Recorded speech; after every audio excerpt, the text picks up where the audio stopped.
Bismillahirrahmanirrahim. Wa hadha Mu'adz bin Jabal. Qala al-Aswad ibn Hilal kunna namshi ma'a Mu'adz. Qala ijlisu nu'min sa'atan. Duduklah kamu, maka kami akan beriman satu saat.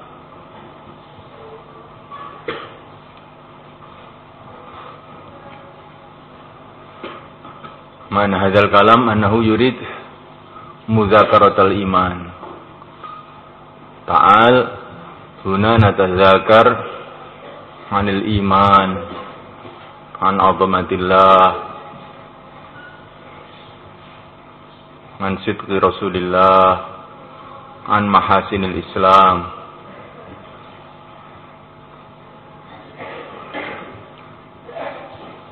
Waqad akhraj Ibnu Abi Syaibah an tariq Jami' Ibnu Shaddad an al-Aswad Ibn Hilal fi isnadaini rijaluhuma thiqatun a'immah.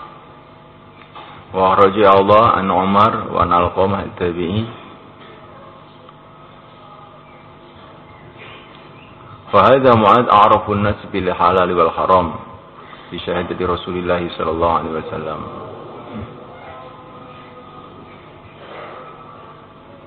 Wa Umar al-Khalifah ar-Rashid marada bil hadis a'rafukum bil halal wal haram Mu'adz bin Jabal.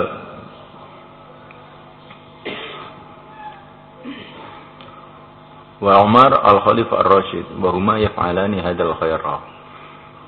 Keduanya Mu'adz dengan Sayyidina Umar telah berbuat kebaikan ini. Walam yarid anin Nabi sallallahu alaihi wasallam. Sedangkan kebaikan itu tidak warid, tidak ada nas dari Rasulullah sallallahu alaihi wasallam. Illa anal Imam Ahmad rawi bi isnadin hasan qala kana Ibnu Rawahah idza laqiya rajula min ashabin Nabi sallallahu alaihi wasallam yaqul ta'al nu'min sa'ah. Faqala data yawmin li rajulin. Qala ta'al nu'min sa'ah. Faqadiba ar-rajul. Faja'a ila Nabi sallallahu alaihi wasallam faqala ya Rasulullah, ala tara Ibnu Rawahah, apakah engkau tidak melihat kepada Ibnu Rawahah? Ya Rabbani manika, dia suka untuk meninggalkan iman kepada engkau, ila imani sa'ah, kepada iman satu saat.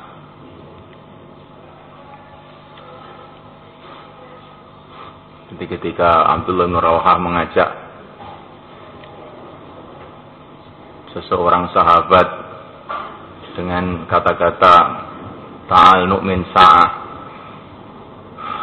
maka sahabat tadi marah karena dia tidak paham apa yang dikehendaki oleh Abdullah bin Rawahah.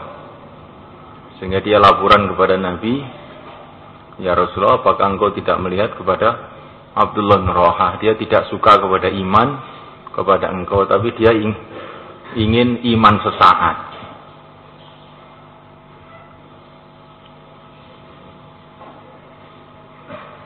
Karena bahasanya Abdullah bin Rawahah ta'al nu'min sa'ah. Sehingga sahabat tadi tidak paham yang dikehendaki itu. Kok iman satu saat itu gimana? Maka dijelaskan oleh Nabi. Faqala Nabi sallallahu alaihi wasallam yarhamullah ibn Rawahah. Semoga Allah merahmati Ibnu Rawahah, innahu yuhibbul majalis allati tatabaha bihal malaikah. Dia suka dengan majelis-majelis yang berbangga-bangga dengannya para malaikat. Waqad ala qaul Bukhari. Maksudnya ya majelis bicara mengenai iman tadi itu.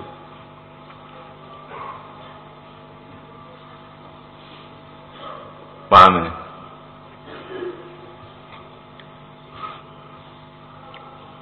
Jadi Mu'adz bin Jabal dan juga Abdullah bin Rawahah telah membuat satu kebiasaan, yaitu mengajak temannya untuk mudzakarah iman. Tentu ini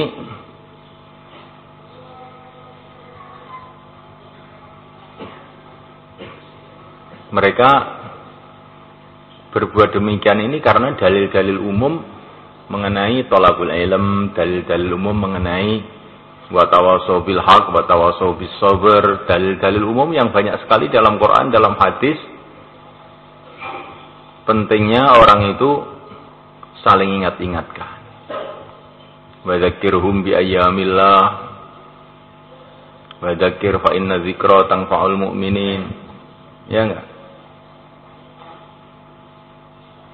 Cuman bentuk kerjanya itu, bentuk kerja yang dibuat seperti Abdullah bin Rawahah itu tidak dicontohkan oleh Nabi.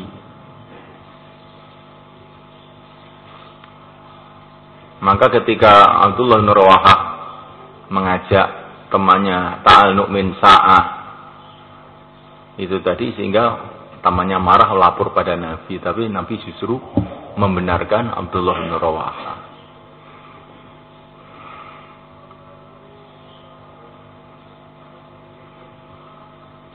Jadi dalil-dalil umum itu cukup sebagai alasan untuk berbuat amalan-amalan yang sesuai dengan dalil umum itu. Maksudnya begitu loh. Paham enggak? Nah, ini yang kaitan dengan maulid namanya. Maulid itu isinya apa ya? Cerita kehidupan Nabi, bukankah itu? Termasuk isinya Quran itu cerita kehidupan para nabi. Yang sekedar ngaji saja, bagian dari thalabul ilm. Kenapa dipermasalahkan?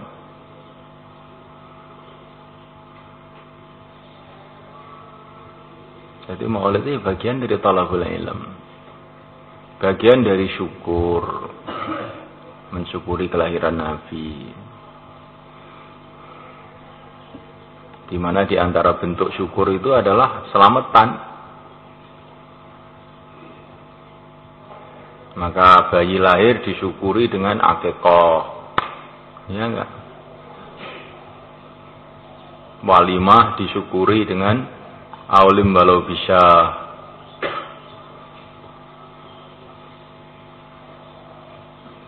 Asyura juga disunahkan tausi'ul layal,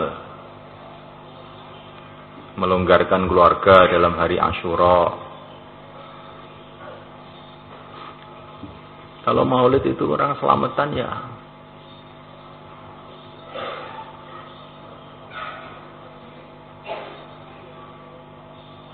Bukan suatu hal yang bertentangan dengan syariat. Paham ya, kawan?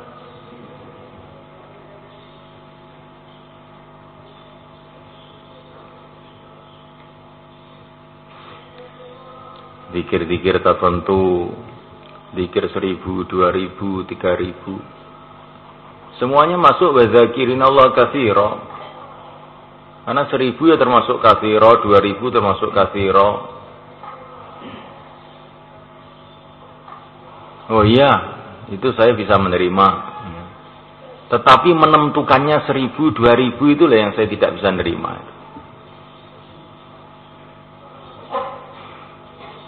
Kenapa?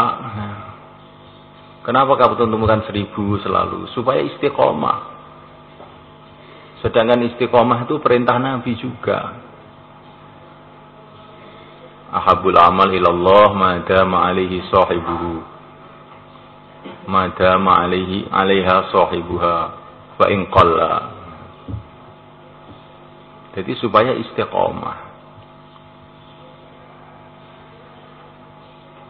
Sebagaimana Sayyidina Umar menentukan 20 rakaat itu juga tidak ada dalilnya. Tapi diterima juga oleh seluruh sahabat. Mahfum ya, kawan?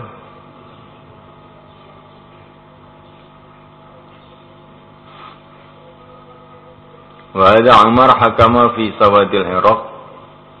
Ini Umar telah memberikan keputusan di dalam tanah pertanian Irak. Bi'adami kismati, dengan tidak adanya membagi sawadul Iraq. Wa abqahu li jamil muslimin, dan dia menetapkannya untuk seluruh orang Islam. Awalihim wa akhirihim, awalnya dan akhirnya. Di negeri Irak setelah dikuasai orang Islam, itu banyak sekali tanah pertanian. Biasanya pada zaman Nabi, Sayyidina Abu Bakar, dan juga sebelum itu Maka tanah-tanah yang dikuasai umat Islam itu yang 1/5 diserahkan kepada Baitul Mal, yang sisanya dibagi kepada pasukan yang menaklukkan daerah itu.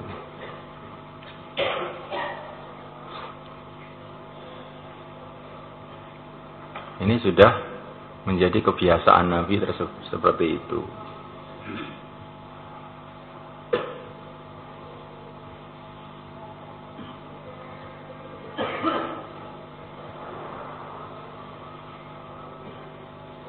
Tetapi pada zaman Sayyidina Umar ketika terjadi penaklukan Irak itu dirubah, tertib itu dirubah oleh Sayyidina Umar.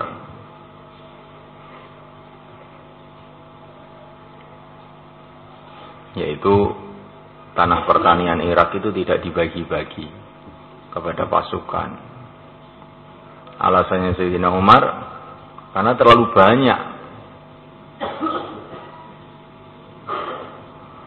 Sedangkan dalam Al-Quran dijelaskan kaila yakuna dulatan bainal aghniya'i minkum.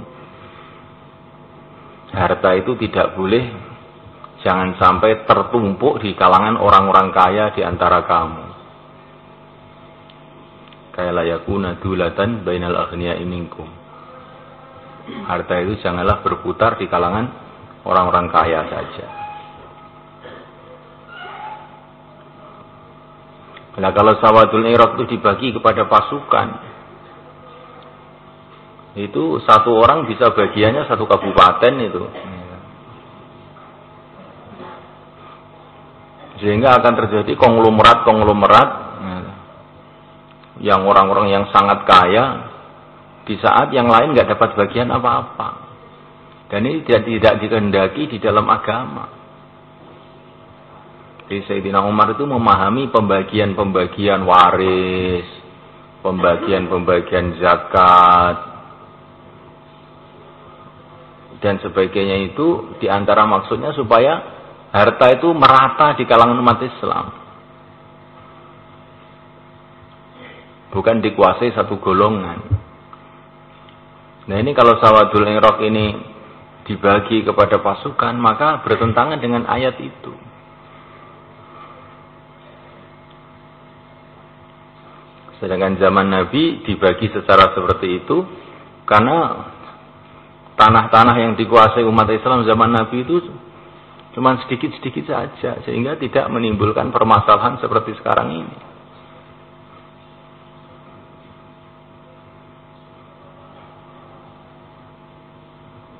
Jadi Sayyidina Umar itu punya ijtihad bahwa pembagian ghanimah itu ada ngilatnya gitu loh. Ada ngilatnya.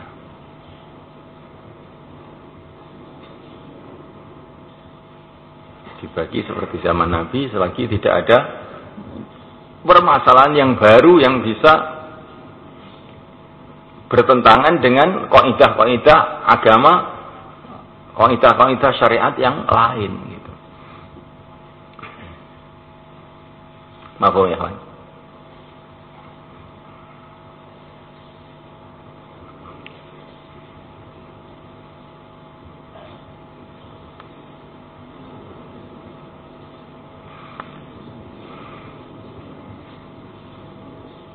Kalau menurut pandangan Imam Syafi'i, tindakan Sayyidina Umar itu maksudnya gitu, kalau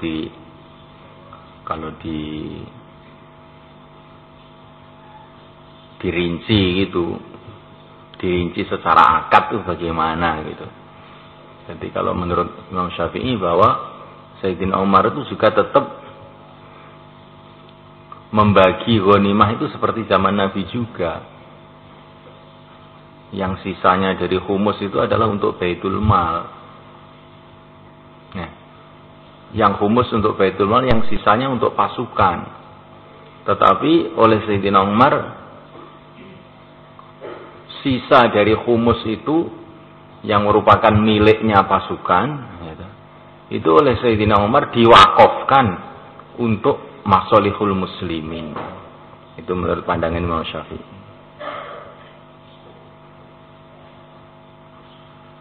Karena beliau ini sebagai amir dan melihat kemaslahatan, maka pembagian itu tetap seperti zaman Nabi, cuman demi kemaslahatan, maka dia wakafkan untuk seluruh muslimin.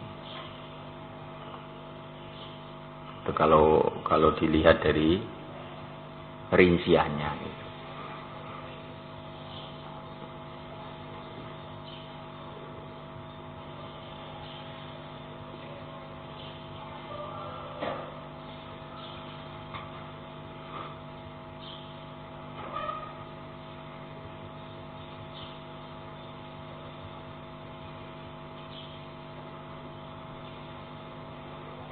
Tasarruful imam ala ra'iyati manutun bil maslahah. Apalagi harta jarahan, harta pribadi saja, harta pribadi, milik pribadi murni ini, kalau menurut imam itu harus dikorbankan untuk maslahat umum, ya harus dikorbankan.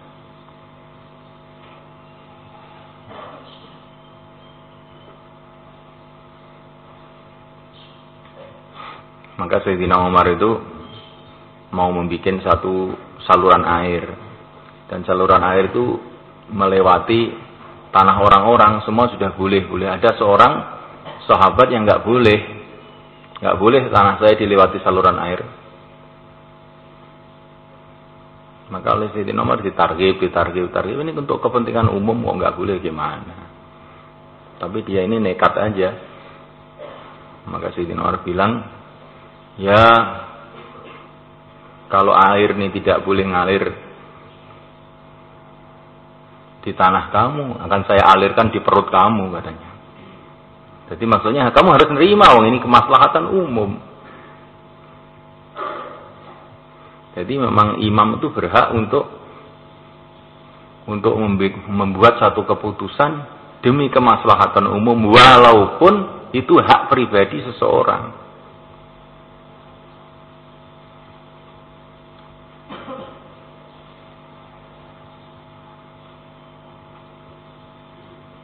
Apa ya, ikhwan?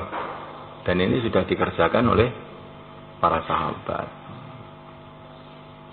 Jadi umpama dikatakan itu sisanya ghanimah itu milik pasukan pun, memang imam itu berhak untuk membuat satu tindakan untuk kemaslahatan. Ini kalau menurut pandangan Imam Syafi'i. Tapi kalau menurut pandangan Imam Ahmad, ya memang Sayyidina Umar waktu itu telah berijtihad dengan seperti tadi itu. Dirubah cara pembagian itu memang dirubah. Menurut Imam Syafi'i tidak, cara pembagian itu tidak dirubah. Cuman tadi itu bagiannya pasukan diwakafkan oleh Sayyidina Umar kepada muslimin.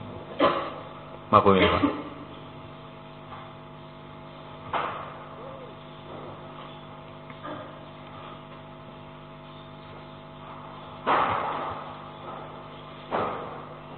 Fa'inkilah hadza fi ghairil ibadat.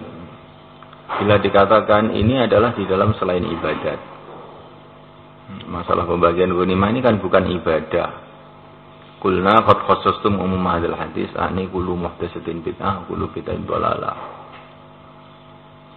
Kami mengatakan berarti kamu telah mengtakhsis umumnya hadis kullu muhdatsatin bid'ah. Jadi hadis itu sudah tidak kamu anggap umum lagi toh kan berarti. Kalau urusan bukan urusan ibadah, tidak masuk bid'ah, berarti kamu taksis juga kan.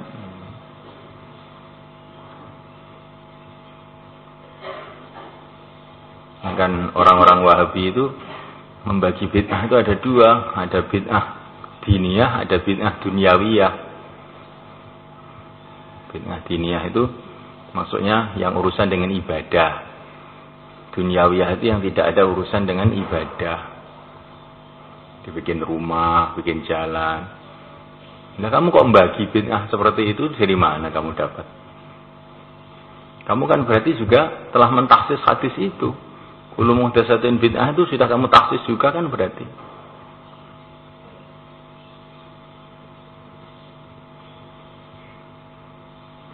Dan pembagian bid'ah itu kepada diniyah dan dunyawiyah itu juga ditentang oleh kebanyakan ulama. Karena berarti kalau urusan dunia itu bebas, nggak ada aturannya begitu kan berarti jadinya. Padahal urusan dunia pun kan ada aturannya dalam agama ini. Ada yang halal, ada yang haram, ada yang makruh, ada yang sunnah.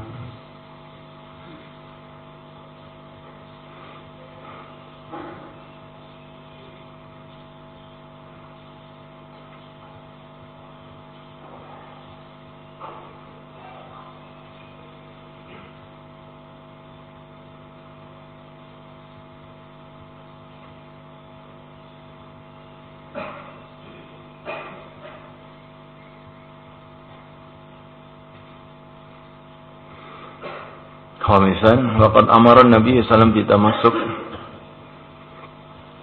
dan telah memerintahkan Nabi sallallahu alaihi wasallam masuk untuk berpegang bima huwa alaihi wa ashabuhu, dengan perkara, dengan tertib, aturan yang beliau atasnya dan para sahabatnya.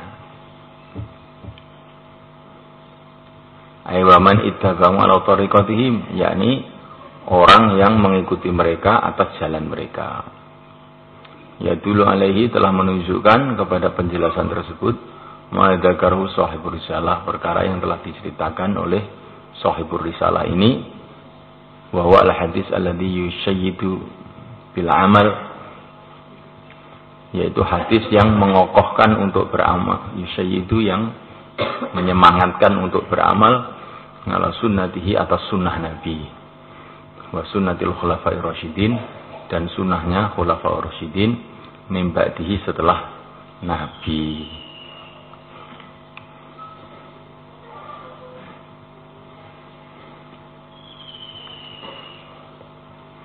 Ayat tariqatihim, yakni jalannya khulafa'ir rasyidin. Wa ya tariqatul khulafa'ir rasyidin.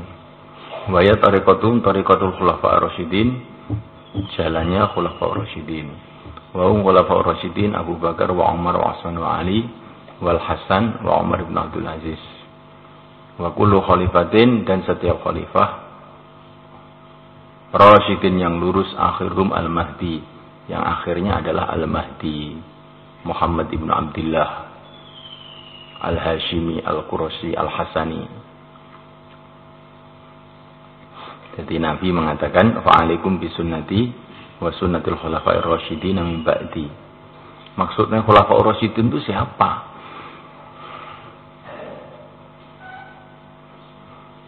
Yang sudah muttafaq alaih ya Sayyidina Abu Bakar, Sayyidina Umar, Sayyidina Utsman, Sayyidina Ali, juga termasuk Sayyidina Hasan yang cuma beberapa bulan jadi khalifah,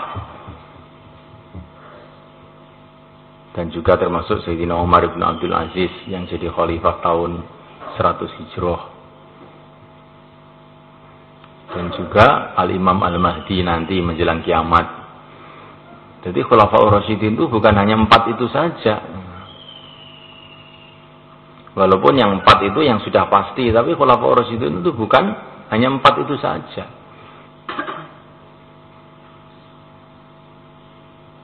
Mahwan. Jadi maknanya para khalifah-khalifah itu ada hak untuk diikuti.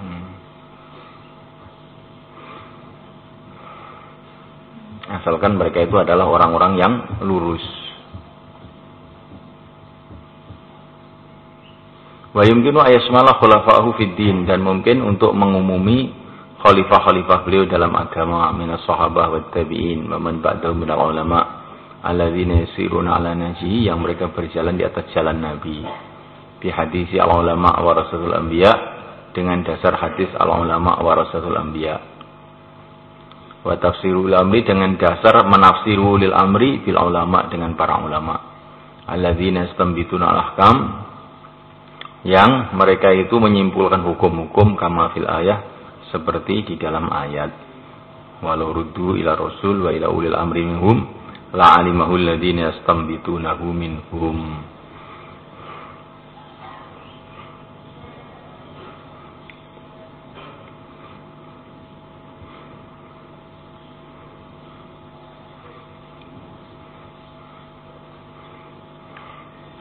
Jadi dalam Quran itu kan ada atiullah wa atiur rasul wa ulil amri. Ya. Nah, ulil amri itu siapa?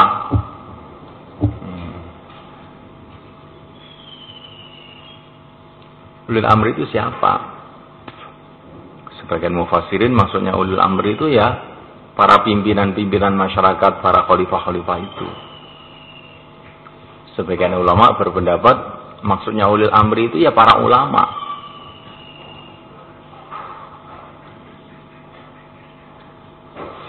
Sebagaimana dalam ayat surah Nisa, walau ruddu ila rasul wa ila ulil amri minhum la'alimahu alladziina yastambitunahu minhum. Jadi ulil amri itu adalah orang-orang yang yastambitunahu minhum. Jadi orang-orang yang istimbat hukum. Ini berarti para ulama. Mahu ya kan?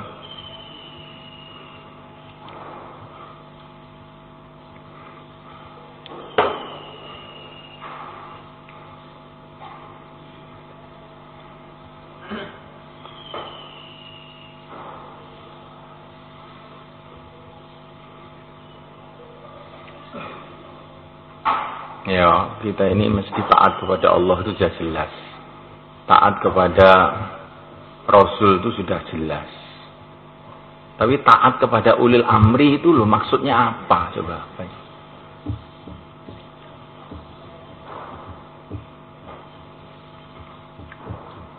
Taat kepada ulil amri itu maksudnya bagaimana? Kenapa harus ada taat pada ulil amri? Apa enggak cukup taat pada Allah dan Rasulnya? Ya enggak?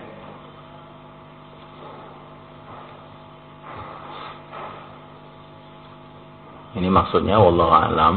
Jadi kalau perkara itu sudah ada jelas nas dari Quran, ya kita harus taat semua. Terus perkara itu sudah jelas nas dari hadis, la yahtamilu ta'wil, ya kita harus terima semua. Kalau enggak ya namanya ingkar pada Rasul. Tapi ada hal-hal yang sifatnya itu ijtihadi. Ada hal-hal yang sifatnya itu ijtihadi. Tidak ada dalil yang sharih dari kitab dan sunnah.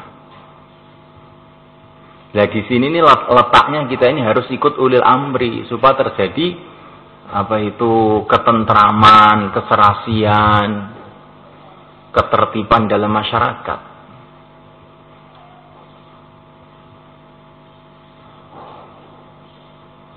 Ya enggak? Maka tetap perlu saja ulil amri itu perlu saja. Jadi Rasul sudah wafat, terus bagaimana kita ini mau mengamalkan agama itu?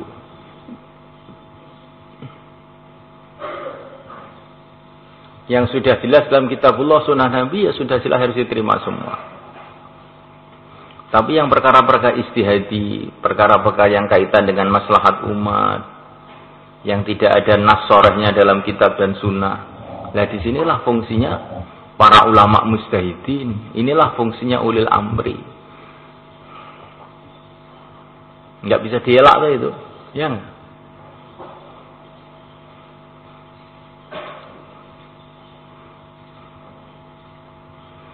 thalabul ilmi fardhah. Itu sudah jelas. Terus sekarang itu kita mau bikin pesantren. Kalau pesantren itu tidak ada tertibnya yang tertentu, bagaimana? Kan nggak bisa jalan toh. Ngajinya jam sekian, istirahatnya jam sekian, tempatnya di sini. Baru bisa dikerjakan thalabul ilm tadi. Jadi pesantren ini pada hakikatnya adalah salah satu cara untuk mengerjakan thalabul ilm fardhah.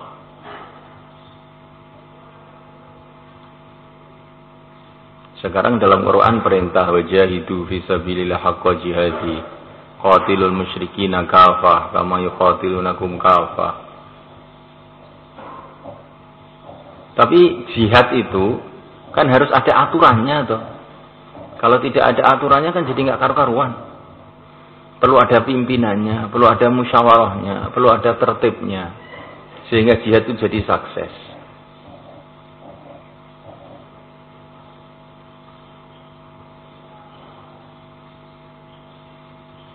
Maka Nabi itu dalam jihad pun musyawarah, menjelang Badar musyawarah, menjelang Uhud musyawarah. Sedangkan Quran masih turun, Nabi masih ada, kok musyawarah? Berarti urusan pengaturan-pengaturan itu memang oleh Nabi itu dibuka satu tertib untuk orang itu berpikir bagaimana dibikin pengaturan yang baik, kan begitu kan? Jadi tidak semua perkara itu harus ada nasnya. Tidak semua perkara itu harus ada nasnya. Kalau semua perkara harus ada nasnya, maka Nabi tidak perlu musyawarah. Nunggu wahyu saja. Jadi Nabi itu musyawarah itu menunjukkan bahwa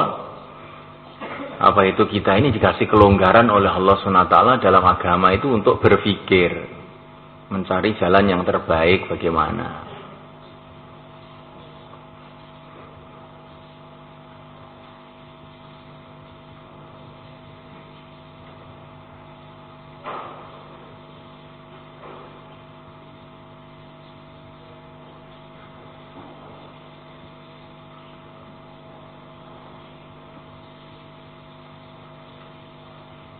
Jadi umuran perkara-perkara yang sifatnya istihadi boleh diistihadi, tidak ada nas sorehnya. Disitulah tempatnya taat kepada ulil amri. Kita semua tahu kita diperintahkan untuk dakwah seluruh alam, mengikuti Nabi wa marsalnaka illa rahmatan lil alamin. Tapi untuk sampainya dakwah seluruh alam itu kan ya perlu tertib toh, perlu pengaturan toh. Kalau tidak ada tertib, tidak ada pengaturan, bagaimana bisa jalan? Maka itulah orang Nizamudin siang malam berpikir, akhirnya membuat tertib. 2,5 jam, 3 hari, 40 hari, 4 bulan, 5 amal masjid. Akhirnya dakwah sampai ke seluruh alam. Tapi seperti orang-orang yang tidak mau tertib, dakwah itu pokoknya sepenting dakwah. Nah, akhirnya mereka itu berhasil apa enggak dalam dakwah? Kan enggak berhasil. Dakwah istrinya aja bingung enggak bisa.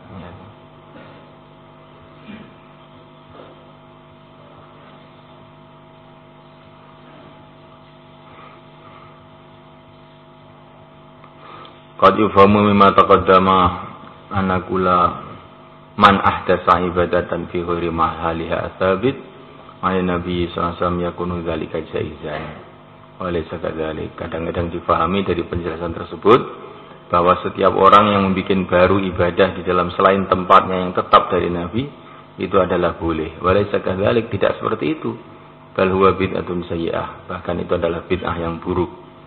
Kalau membuat baru satu ibadah bukan di tempatnya,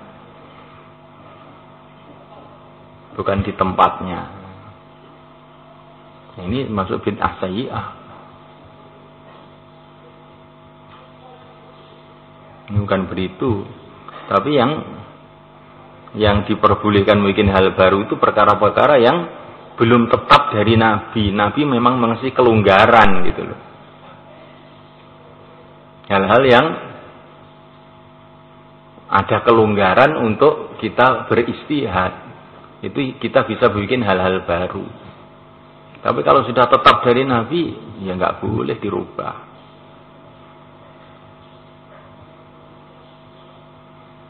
Faqad ahdatsa Banu Umayyah bil hawa wal aghrad siyasi wali aghradin siyasah taqdim khutbatin ala salatiha. Telah membuat hal baru Bani Umayyah dengan hawa nafsu dan karena kepentingan politik mendahulukan khutbah Id atas sholat Id.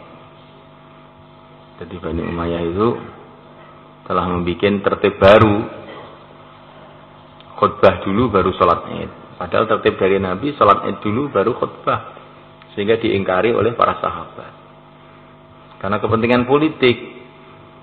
Apa kepentingan politik? Karena Bani Umayyah itu ya secara umum itu tidak disukai oleh masyarakat Madinah. secara umum itu nggak disukai karena mereka ini banyak berbuat penyelewengan. Pemerintah Bani Umayyah itu.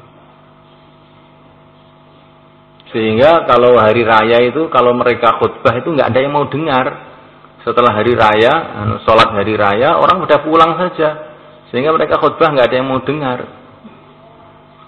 Maka akhirnya mereka bikin aturan. Oh, khutbah dulu aja biar orang mau dengar. Belum sholat kan? Ya, sehingga diingkari oleh para sahabat. Dan yang seperti ini tentu tidak boleh. Fakhalafu an-nizam alladhi rattabu Nabi sallallahu alaihi wasallam. Maka mereka telah berselisih dengan aturan yang telah ditertibkan oleh Nabi sallallahu alaihi wasallam. Fadal amalu amrullah yatlu fil khair wal amal salihah. Bi khilafi shalah qabla salatil Id wa ba'daha. Berbeda dengan salat sebelum salat Id dan setelahnya. Wa illam yaf'alha an-nabi sallallahu alaihi wasallam. Lakinahu mundarijun fi aslan amin wa salatu khairu mawdu'in fi ayyi waqtin. Karena dia itu masuk di dalam dalil umum. Sholat itu adalah sebaik-baiknya amalan. Di dalam mana saja waktu. Fala takuna sholat fi makruha. Tidaklah sholat di dalam waktu qoblal id ba'dal itu makruh. Ila anna sunnah ala yusalla qabla wala ba'da. Tetapi sunnah Nabi tidak disolati sebelum id setelah id. Wal amal bi sunnah aula. Amal dengan sunnah lebih utama. Tapi jangan dilarang karena tidak ada larangan. Nabi itu sholat Id, qobliyah, ba'diyah nggak ada. Kalau ada orang sholat Id, terus ada sebelumnya sholat, setelahnya sholat bagaimana? Boleh saja. Kenapa kok boleh saja? Karena tidak ada larangan.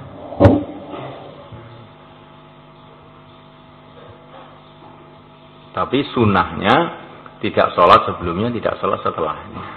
Tapi kalau ada orang sholat, ya boleh saja. Paham nggak?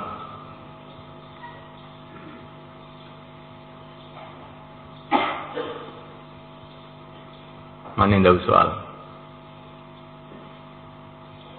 Nah.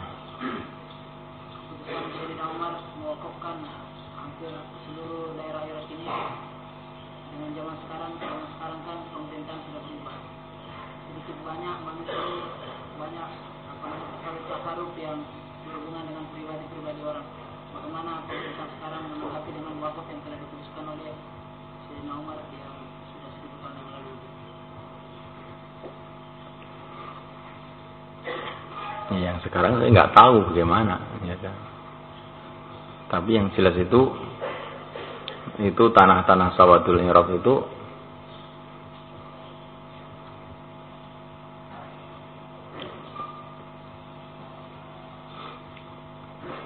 disuruh garap pada zaman Sayyidina Umar itu disuruh garap orang-orang Irak sendiri gitu.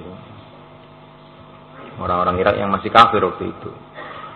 Kemudian mereka suruh bayar pajak yang namanya kharaj. Nah, pajak yang namanya kharaj itulah yang ditasarrufkan oleh Sayyidina Umar untuk masalihul muslimin. Dan itu terus berjalan ratusan tahun setelah itu.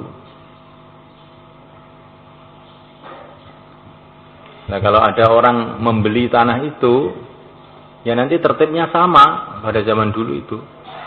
Kalau membeli ya boleh nggarap, tapi harus dengan membayar pajak atau kharaj kepada Baitul Mal. Karena itu ringkasnya tanah pemerintah, ringkasnya begitu. Dianggap sebagai tanah pemerintah. Yang kalau digarap harus bayar kharaj, harus bayar pajak bumi. Paham ya, Pak? Nah, adapun perkembangan sekarang ini wallahu alam ya.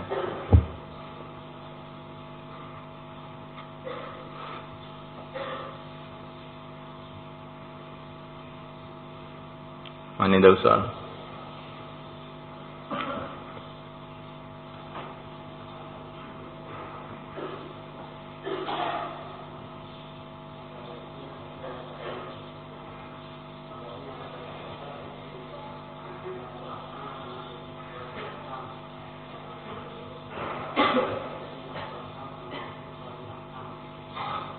Ya sama aja. Apa lagi?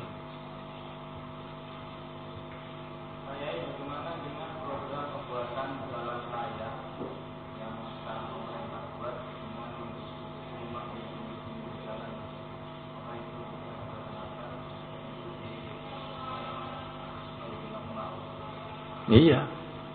Karena itu untuk kemaslahatan umum.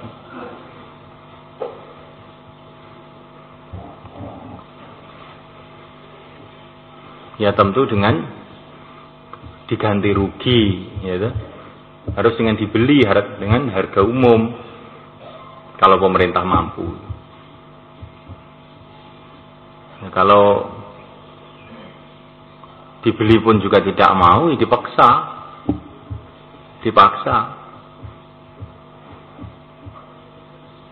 Ya kalau tidak begitu nanti jalan macet semua, nggak bisa jalan kamu.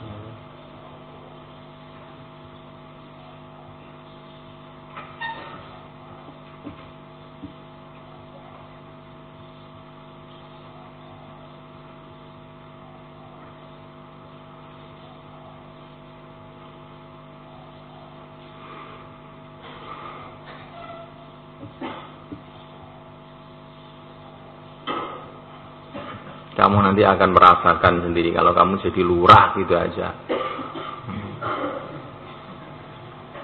Jadi memang ada orang-orang itu tidak mau memikirkan kepentingan umum. Lah orang begitu ya harus dipaksa, nggak bisa tidak.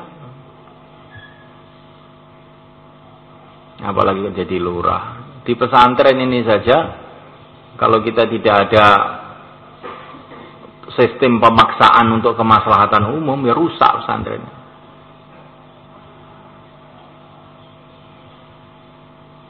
Wakean ditaruh di mana-mana. Jadi apa kira-kira?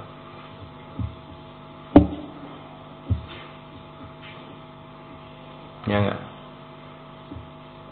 Akhirnya demi kemaslahatan umum ya mana saja pakaian ditempatkan pada tempatnya, sita aja. Ini pesantren kok nyita-nyita barang orang. Nah ini kamu punya pakaian, kamu tempatkan bukan pada tempatnya. Mana yang salah coba?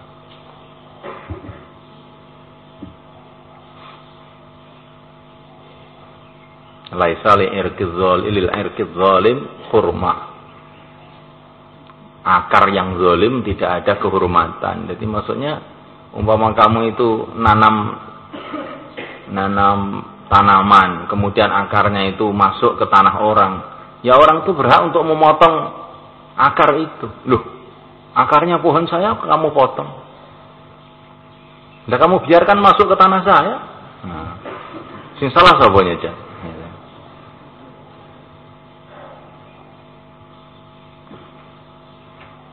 Begitu juga kamu meletakkan barang-barang bukan pada tempatnya. Sapa sing salah dhisik ya? Sing nyita apa sing ndekek barangnya? Kamu telah berbuat kezaliman duluan. Meletakkan sesuatu bukan pada tempatnya. Maka orang yang zalim tidak ada kehormatan. Ya saya nyalahkan orang. Ini kok kejam sekali pengurusnya Al-Fatah. Bukan kejam. Kamu itu yang tidak memikirkan maslahat umum.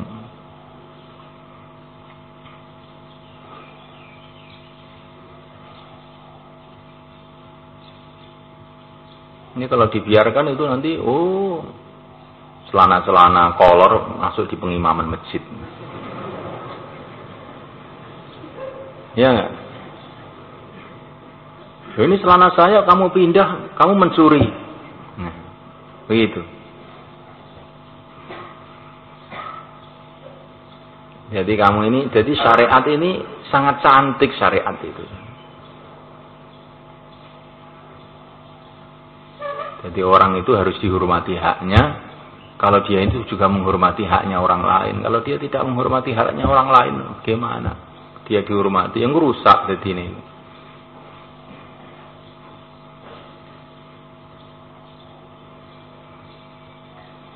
Jadi seorang thalibul ilm itu harus berpikir dengan benar. Ya. Sehingga akhirnya itu kita ini tindakannya itu tindakan yang baik. Bukan seenaknya sendiri.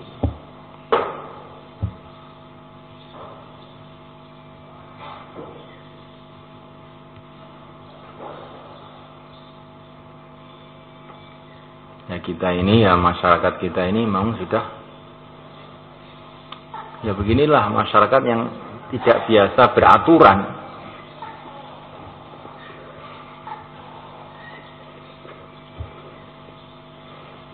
Nah, orang-orang kafir itu sebagian itu mereka sudah terbiasa dengan aturan. Kalau kamu di Singapura membuang puntung rokok di jalan, membuang sampah di jalan, oh, tangkap polisi kamu, didenda. Ya itu secara syariat itu benar sebetulnya. Nah, memang ini hak umum kok. Ini bukan tempat pembuangan sampah jalan ini. Kamu jadi ngerusak haknya orang lain, ya kamu harus dihukum. Hukumannya ya menurut ulil amri, bisa kamu dimasukkan penjara, bisa kamu didenda. Loh kok yang menjalankan syariat kok malah orang kafir, bagaimana?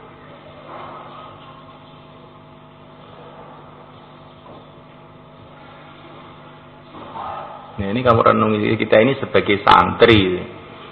Apalagi kamu sudah daurah itu coba kamu kembangkan pemikiran ini dalam diri kamu, di kamar kamu, di komplek kamu. Sehingga orang itu bertindak itu tidak ngawur gitu loh, ya. Orang itu bertindak bukan tanpa pikiran. Nah ini yang bahaya itu. Orang itu bertindak tanpa pikiran.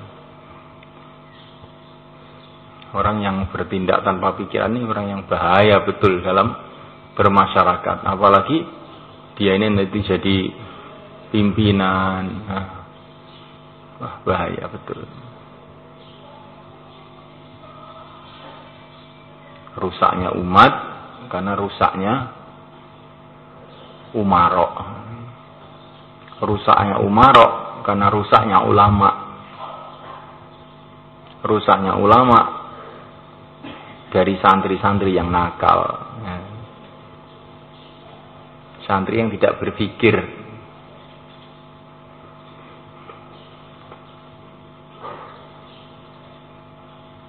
Jadi setiap orang itu mau berbuat tuh dipikir, direnungi. Ini halal kah? Ini haram kah? Makruh apa sunnah? Maslahat apa mafsadah? Ada pahalanya apa tidak? Sesuai dengan adab atau tidak, direnungi. Nah kalau kita tidak biasa seperti itu, terus gunanya apa sebetulnya kita ngaji itu? Ya kan? Kalau kita ini ngaji, habis ngaji itu tindakannya itu persis seperti orang yang tidak pernah ngaji, terus gunanya apa? Kemarin tuh anak khidmatan, mesti cah daurah ini. Nggak mungkin, karena pakai jubah hijau itu mesti daurah. Bawa sepeda motor di situ turun.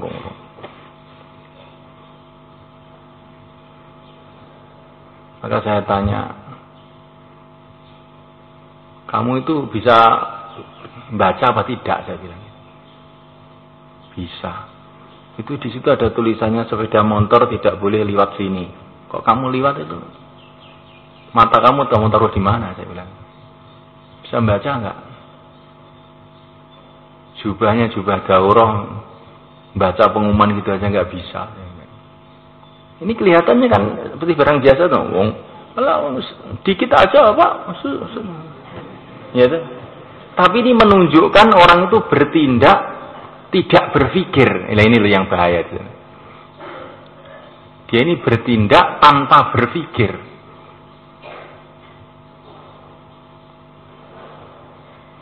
Maka Imam Ahmad bin Hanbal radhiyallahu ta'ala anhu, beliau berjalan dengan murid-muridnya di satu ladang. Maka salah satu muridnya itu mencuil daun sedikit di ladang itu. Maka dimarahi habis-habisan sama Imam Ahmad.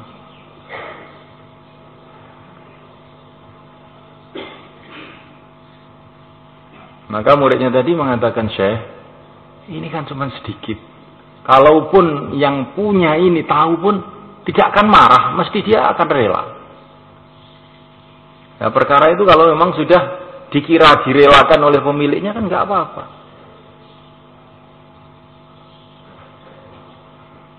Ya, kan cuma sedikit saja, orang kan rela. Maka Imam Ahmad mengatakan, kalau semua orang berpikir seperti kamu ini, hei muridku, maka ladang ini daunnya habis. Ya, sedikit lama-lama habis.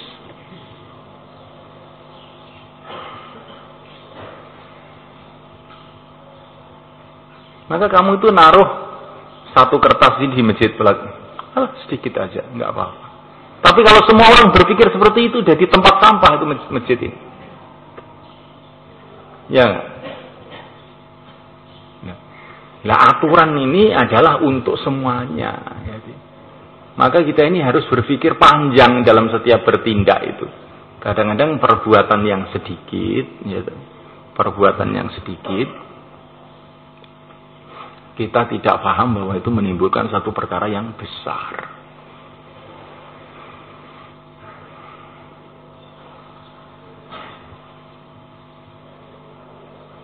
Ini kira-kira siapa yang akan mengamalkan kalau bukan santri itu? Kalau santri mengamalkan begini sebagai ibadah.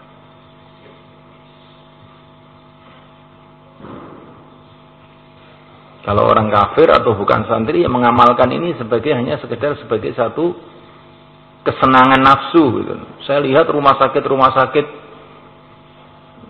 orang-orang nggak pernah ngaji itu kok bersih, tertib, nggak ada kotoran, nggak ada sampah.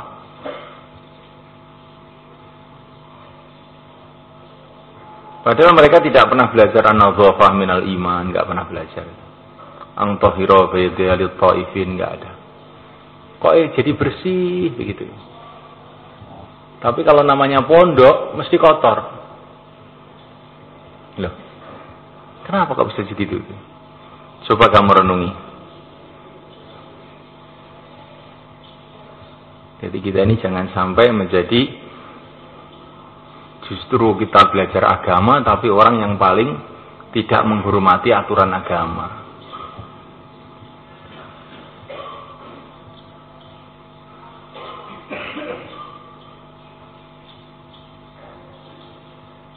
Beberapa tahun yang lalu saya itu nuzulul Quran di lapangan terbang Islah Yudi.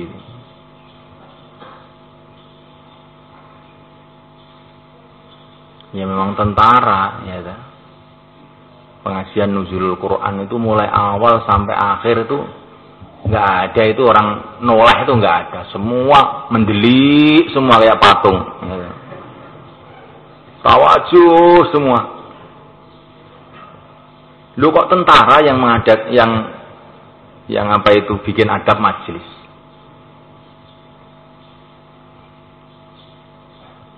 Malah santri-santri yang hari-hari ngaji kadang-kadang malah ngaji sambil ngerokok. Pengajian di tempat-tempat santri malah ngaji malah dengan ngerokok. Memang nggak aneh ya. Gitu. Ya, karena apa ini? Karena memang itu tidak dilatih untuk beradab. Ketika orang itu tidak dilatih, ya, walaupun orang itu belajar ilmu, ya jadinya seperti orang yang tidak pernah belajar. Maka kita ini harus melatih diri kita masing-masing untuk bertindak secara syar'i. Dilatih dirinya itu.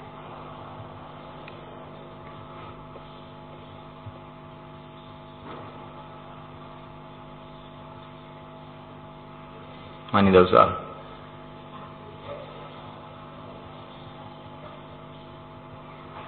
Paham dong belum? Kamu ini kelas yang paling tua di pondok ini, kamu pikirkan apa yang saya katakan itu ya. Kamu pikirkan ya,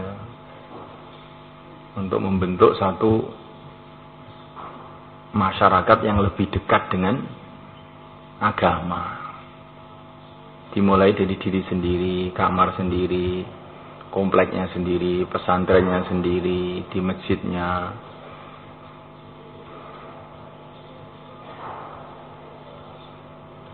Jangan orang itu mengkaitkan seluruh perbuatannya itu dengan dengan kiai gitu. Kalau sudah selokan bocor, ya cepat diperbaiki. Bukan kalau sudah kiai teriak-teriak, itu selokan bocor itu loh, baru ada orang tolak. Jangan seperti itu. Tapi kita ini cepat bertindak. Saya ini yang tanggung jawab. Kalau kamu berpikir nanti orang lain kan ada yang bersihkan, maka orang lain pun berpikir begitu juga. Orang lain akan membersihkan. Akhirnya nggak ada yang bersihkan, ya nggak? Kita mulai itu langsung diri kita sendiri. Biasakan langsung diri kita sendiri. Ada genteng bocor, ya saya tanggung jawab ini. Kalaupun kita nggak bisa, menghubungi orang yang bisa. Nah, ini namanya ta'awun, tapi jangan kita ini diem aja gitu.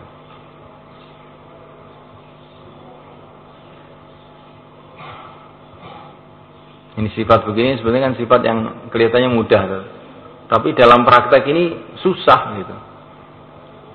Saya lihat Jumatan yang namanya, beberapa orang tidur itu temannya duduk itu ya diem aja. Enggak kok bangunkan ya enggak, ya diem. Ya mestinya kan ya temannya tidur dibangunin gitu, kenapa sih? Kok berat sekali? Karena tidak terlatih untuk memikirkan orang lain. Ya kita latih diri kita itu.